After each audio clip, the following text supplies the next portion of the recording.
Welcome to Be Well. Thank you for being with us today. This is Mental Health Awareness Month, and a number of our Be Well sessions during this month have provided education, information, and resources related to mental health. And today I'm very fortunate to have a guest, and we're going to be talking about mental well-being in the workplace. Many of us would recognize that the workplace environment has really gone through a tremendous transition and volatility in recent times as we've come through the pandemic. Many struggle with productivity and focus, and really also just professional and personal satisfaction, and overall sense of well-being may be challenged at times. And so today we're going to have the opportunity to speak with Kara Rice from Sharp Mesa Vista Hospital. Very fortunate to have her with us today. Kara, welcome. Thank you for being with us. Thank you for having me. Kara, if you will, to start off in terms of speaking to what is the state of the workplace and the relationship to mental health at this point, because there is more conversation about one's well-being in the workplace than truly ever before that I'm aware of. Yes, absolutely. I agree with you. I would say the best word for it right this moment would be fragile. Fragile and very fluid. I can speak just for myself even, that it's ever changing, and that, you know, has been the way it has been for the last couple of years, because our reality has been ever changing. You know, we have had to really ebb and flow in this pandemic of just adjusting to everything, adjusting to masks, adjusting to isolation, virtual conversation, working from home, then going back into the office, then going back home. So there has been a whole lot of adjustment. And then towards the end of that, we of course saw what they're naming now the Great Resignation, where it gave people that moment to kind of reconsider their current employment and deciding what works best for them for various reasons. Children being home from school, financial obligations, struggles financially because of the pandemic, but also realizing that I really enjoy working from home and I'd like to do something else. So there was a huge resignation or exodus from the workplace. So those of us that stayed in employment, our previous employment, had to kind of bear the burden of that. And so we had to carry on other people's work. We had to deal with low staffing. We had to adjust to all different ways of running meetings and running businesses. And that created a lot of burnout. So I would say right now, the fragility of not only our workplace, but also ourselves is very obvious to me. Excellent point that you shared in terms of giving context for what's been going on in the workplace. And actually, it's interesting. I was reading something more recently, just in the last couple of days, that spoke to those that have entered back into the workplace from the Great Resignation, that many have actually opted out again. And so it's interesting that the cycle is continuing to perpetuate. And some of it being, it sounds like, really looking at what they're needing and wanting from work. And that's different than before. Whereas, often, back generations, I think of my parents, often, my dad had a job and stayed with that job for most of his career, right. Where it's very different today. It is. It's a very different culture. And I think it's very rare to meet anybody who stays in the same job, let alone with the same company for their entire career or even decades. It's much more our economic and career culture to switch around after a few years in one place, and not only switch companies, but sometimes switch careers and fields altogether. So when you look at what's going on in the workplace and the impact, I mean, you did a very eloquent job of speaking to those that stayed in the workplace and what that experience was. They had to do more with less. And so that compounding stress. So what is the incidence that you've seen in terms of mental health challenges? Well, I think from the mental health aspect, I can speak from the workers in mental health as well as the patients. And I think for Right. the workers, we saw, we went from having a decrease in patient care because we were all trying to navigate how do we continue to provide care from our homes. And so there was kind of a lull in us being able to provide those resources. And then once things started to regulate and the pandemic went through its ups and downs, people would really, the floodgates would open for mental health. And so people would be really like feeling like they needed the support. But in the meantime, we also experienced, like the rest of the world, people changing jobs and leaving during that time. So there's been very much in the mental health field, a constant adjustment to the volume and then the decrease in having to adjust our staffing to support that. So I think there has also been that level of burnout for clinicians on some level as well, of being able to balance and juggle that. What we're seeing from our patients is high stress related to work that maybe they never really experienced prior. So they perhaps had some light anxiety or some mood problems at some points, or emotional issues, or even relationship issues, but they became very exaggerated and accentuated throughout the last couple of years, where it then became unmanageable. Something that had been manageable with the previous structure of our lives became unmanageable because that structure was taken away in lots of ways. Our recreation, our hobbies, our socialization, our exercise, our jobs, our children's freedom from us to be at school and then be home with us. Our structure was taken away. And so anything that already existed on a more minimal level became accentuated and more severe.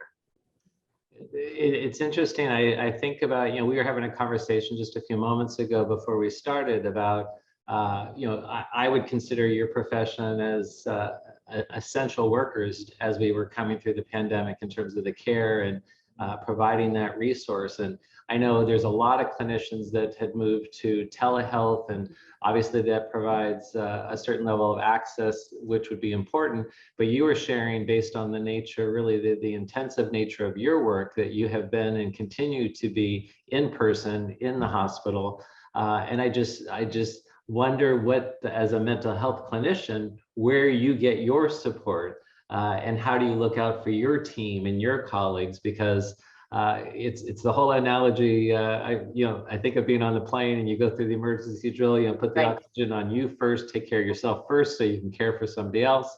And so if you could speak to what that dynamic has been for your field.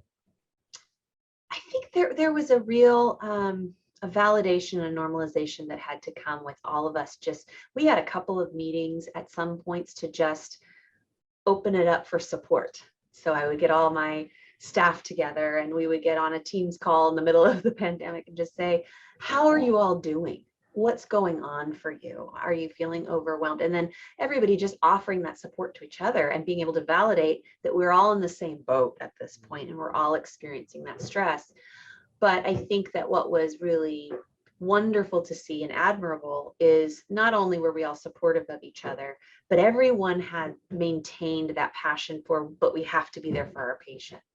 So as you spoke to, earlier, we did have to come in person. We weren't able to work remotely at this particular facility because of the level of care treatment that we provide.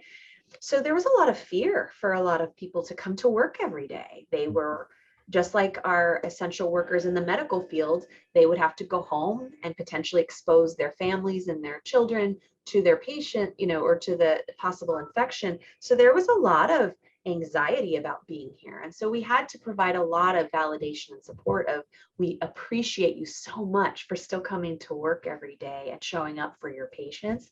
And we understand how this might just be a struggle. So it was really just about having the conversation transparently.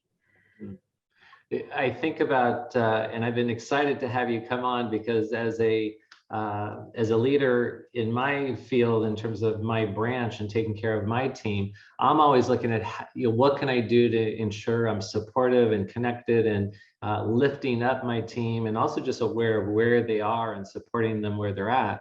And then I also think on the other end, what kind of resources can that employee have and make sure that they're tapping into? And so if you would, maybe we'll start with the employee perspective. What kind of resources would you empower them with?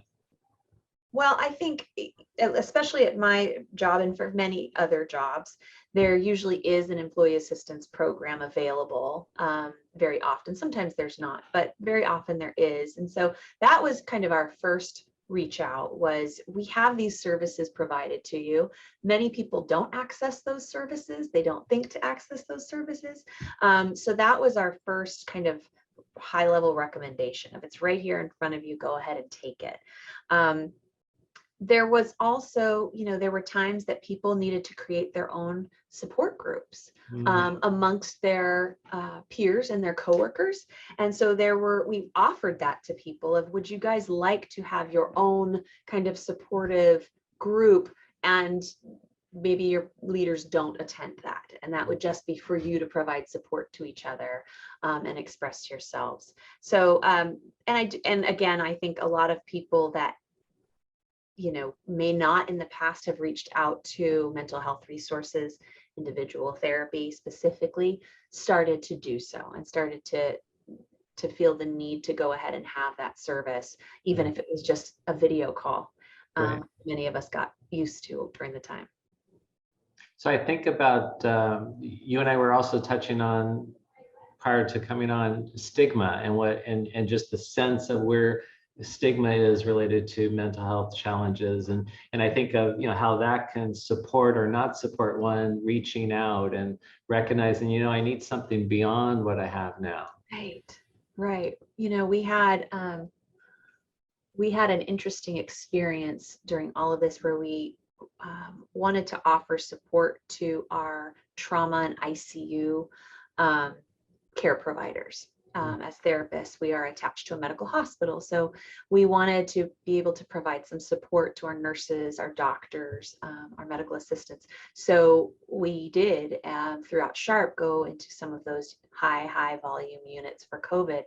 And what we found is people were really struggling. They were really struggling. They were struggling in silence because the nature of being a caregiver, caretaker, helper field is you just white knuckle, get through the day and take care of your patients.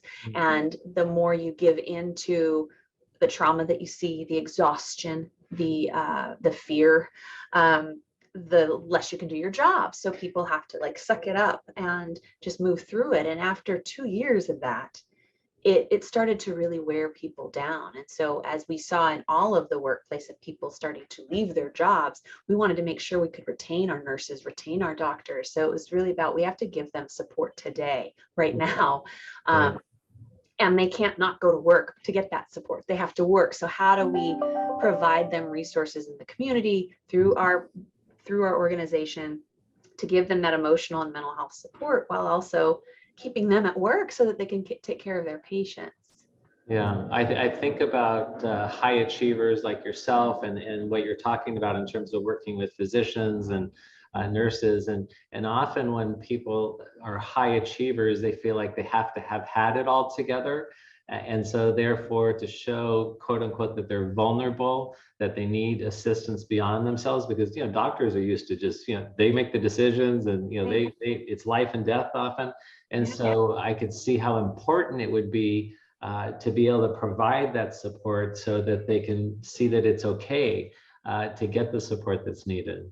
Yeah, and you were speaking to stigma, and I think that in some ways stigma has really improved over this time period, and especially during the pandemic, because people experienced more isolation, more loneliness, more stress than they had ever experienced before. And so it compounded things that were already going on, and they were more willing to ask for help. But also it kind of became more attainable as well, because we had to merge to a virtual platform in most cases. You now were able to get access in rural areas or in areas for people who didn't have transportation. So there was kind of this gift that was provided in all of this accidentally, of now people can get care all over the place, and there's privacy in that. of being able to get your treatment in your living room versus having to walk into a facility or go to your employee assistance program physically. There was fear there of having to do that and being exposed that way. But you also made a great point of those that are so often in the helping role, and we're talking firefighters and EMT workers, were the last people to get help. So we're still having to break down that stigma of that superhero complex of I have to hold it together and be there for everybody else, but then ignore my own needs. So we're still working on that one. Yeah, well, I'm glad from your lens that you're seeing the stigma of mental illness dissipating and more conversation and more receptivity. I remember early in the pandemic, there was a lot of memes with people staying at home and about drinking during the day, and a great light was made about it. Totally. And maybe that was because we were early in the process, but after 2 years, I just It wasn't so wonder. funny anymore. Exactly. Right. And so what can you say in terms of the impact of alcohol and substance as we've come through this time, different than maybe before the pandemic? It's been pretty immense, to be honest. I think that, and if you read the news, you see a lot of the statistics. Suicide rates are high. Suicide rates paired with intoxication or drug use is extremely high. Overdose rates are the highest they've ever been for alcohol as well as for opiates. Obviously, fentanyl has really increased over the last few years concurrently. So, but to what you were saying, yeah, like initially it became kind of a funny idea. We're just going to have a party at home for a while. I'm going to start day drinking at noon. And it was just kind of a joke about how we cope with the pandemic. And then as it went on, those recreational funny jokes became every day. And so we found people becoming over reliant on that as a coping skill. And what was kind of a joke at first became their way to function throughout their day, their way to get any enjoyment or relief, their way to cope with having the children at home, my spouse at home all of the time, the financial struggles, the employment issues. So it switched very quickly to a pretty maladaptive coping skill for a lot of people. And we're seeing that right now as the world has opened up. Our substance abuse programs, our detox programs are the most needed. They have the highest rate of volume at this point. And I would say a high majority of those people never thought that they had a substance abuse issue to start with. Well, it's on the one hand, it's wonderful to see people meeting the resources that are needed to support them. But on the other hand, as you alluded to, just the high incidence and how impacted those programs are because of the very need. If I could ask you, Cara, what would be a toolbox for an employee in the workplace that they can call upon? I always think of having different tools in different situations, and what would be a set of tools for someone for mental wellness in the workplace?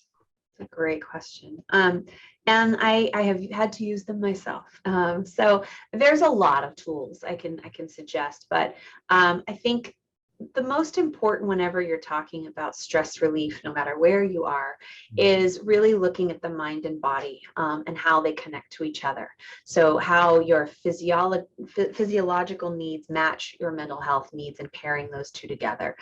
So we hear a lot about take some deep breaths, do some visualization, go for a walk. So that's may sound cliche, and it works. It absolutely works. And especially if you are in your workplace and you don't have the ability to run over to the gym or call your friend and have a long conversation, but you need that relief, there are things that you can do. So we teach a lot of our employees to do muscle relaxation and tension techniques that they can do at their desks or really anywhere in their cars. And many people have heard of that before, but it's really just focusing on certain muscles of the body, like for example, a fist, and tensing it as much as you can, holding it for a good 10 seconds and really focusing on that fist and getting it as tight as you possibly can until you release it slowly.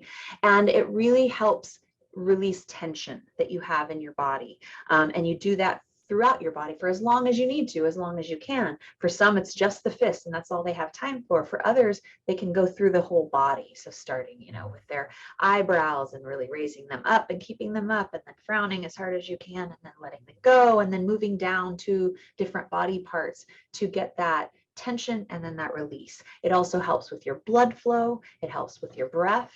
So if you're feeling anxious, if you're feeling stressed out, those are the first things that get affected, your blood flow and your oxygen levels. So you really want to utilize those physical techniques.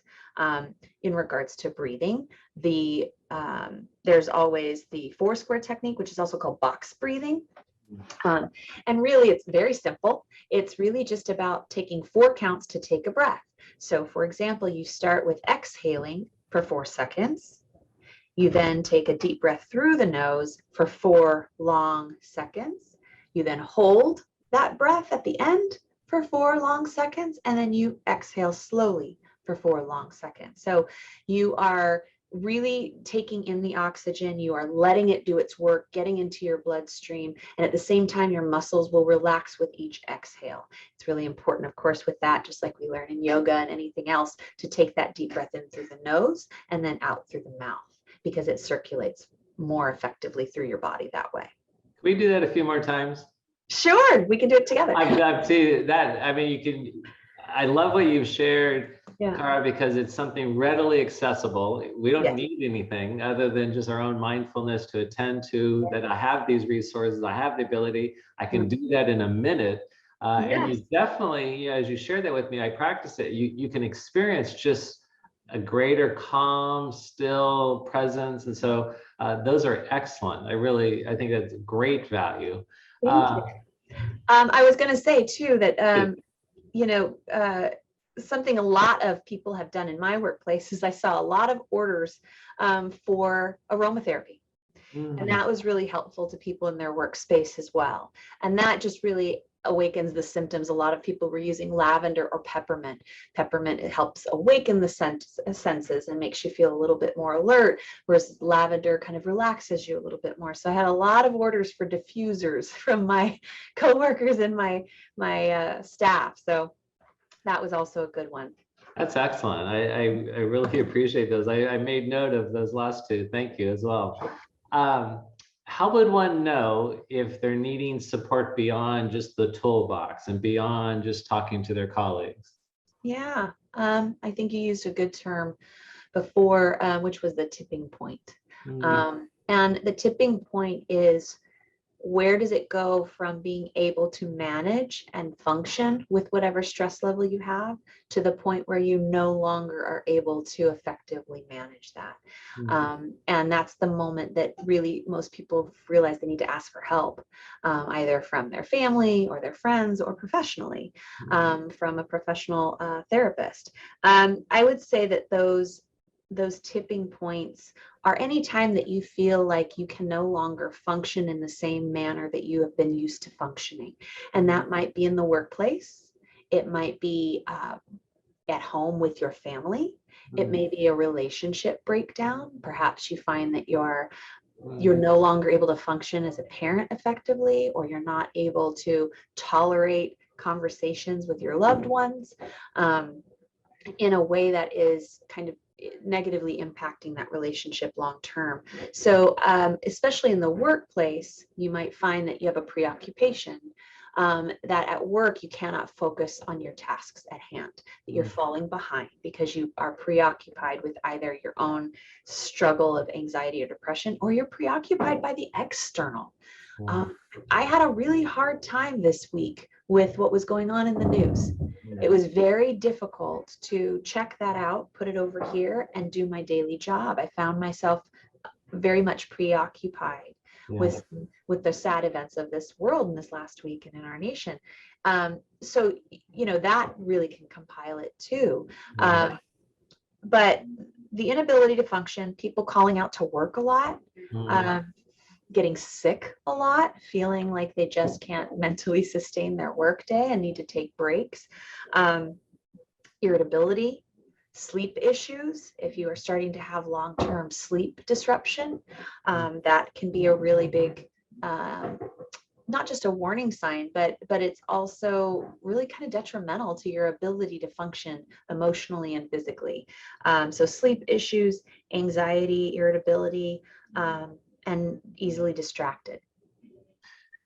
Cara, what you've offered there is very helpful, because I think of our own kind of defense mechanisms, and to deflect, I'm okay, my relationship are okay, I'm doing okay at work, but you've objectified ways to kind of look at, am I really doing okay? I'm calling out out from work a lot, I'm behind on things, so that you have given us some objective measures to look beyond just kind of the interpersonal, to recognize, I think I might need a little bit something to support me to move through this period of time. Yeah. Yeah, and I would probably add to that list, like you said earlier, increased substance use, increased drinking, increased recreational, drug use. That is definitely a red flag as well. I know our time is going quickly. I wonder if there's particular resources that you can share that are available in the community, as well as with Sharp. Sure. So of course, if you have the ability, I would get in touch with your own EAP and see what supportive services you have in-house with your own work. But in the community, there's some great resources. So if someone is looking for individual or family therapy, I highly recommend psychologytoday.com. It's a great resource that anybody can utilize. I put it in the chat.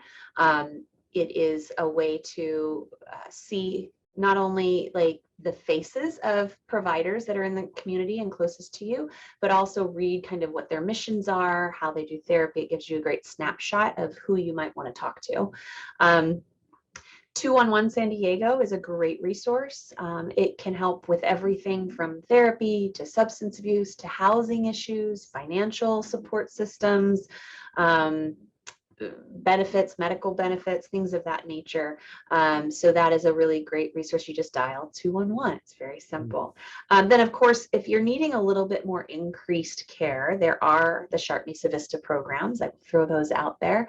We have a variety of programs for adolescents all the way up to senior citizens that has a little bit more intensive therapy where we provide it more than one day a week for those people that are dealing with anything from substance abuse to anxiety to depression, trauma, all of those pieces. And then, of course, we have our inpatient hospitalization that's available for anybody who is having unsafe thoughts or feels like they really just can no longer function in their lives and need assistance now, or detox from substances as well, and getting that extra help.